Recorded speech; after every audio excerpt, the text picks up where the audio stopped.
శ్రీ గురుభ్యో నమః. శ్రీమాత్రే నమః.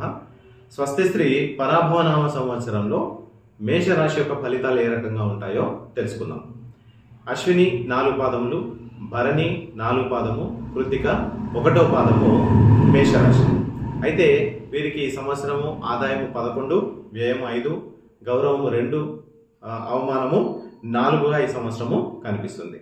అయితే వీరికి మేషరాశి వారికి ఏలినాటి శని ప్రభావము ఉన్న కారణంగా కొంత ఒడిదుడుకులు రావడం అనేది సహజంగా మనం చూస్తుంటాం. అయినప్పటికీ ఈ సంవత్సరం చాలా వాళ్ళు తలపెట్టిన పనులు అనేవి నెరవేరుతాయి. అలాగే వీరికి ఈ సంవత్సరం అంతా కూడా మిశ్రమ ఫలితాలు ఉంటాయి. అంటే శుభ అశుభ ఫలితాలు మిశ్రమంగా ఉంటాయి. తోబుట్టువులతో ఈ సంవత్సరం వీరి యొక్క రిలేషన్ అనేది చాలా బాగా ఉంటుంది. అలాగే ఏ పని మొదలు పెట్టినా కూడా మీ యొక్క సొంత పర్యవేక్షణలో ఆ పనిని చేసుకోవటం అనేది సూచించడం జరుగుతుంది. ఎందుకనంటే మీరు ఒక పనిని మొదలుపెట్టి అది వేరే వారికి అప్పగించి ఆ పని అవుతుందా లేదా అని చూసేటప్పటికీ ఆ పనిలో జాప్యం అనేది ఎక్కువగా జరుగుతుంది. మీ సొంత పర్యవేక్షణలో చూసుకున్నట్లయితే పనులు తొందరగా నెరవేరుతాయి. అలాగే ఆర్థిక పరమైనటువంటి వనరులు మీకు ఎప్పటికప్పుడు సమకూరుతూనే ఉంటాయి. కొద్దిగా కష్టమైనప్పటికీ కూడా ఆర్థికంగా మీరు బాగానే ఉంటారు.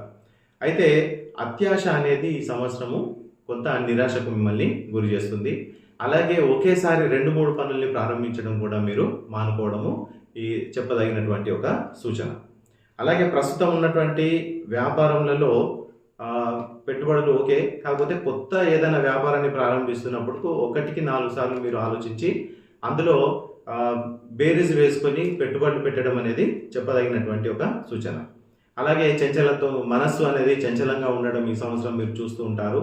కొంత స్థిరత్వాన్ని పొందడం అనేది ఈ సంవత్సరం మీకు అవసరం. అలాగే ప్రభుత్వ, ప్రైవేటు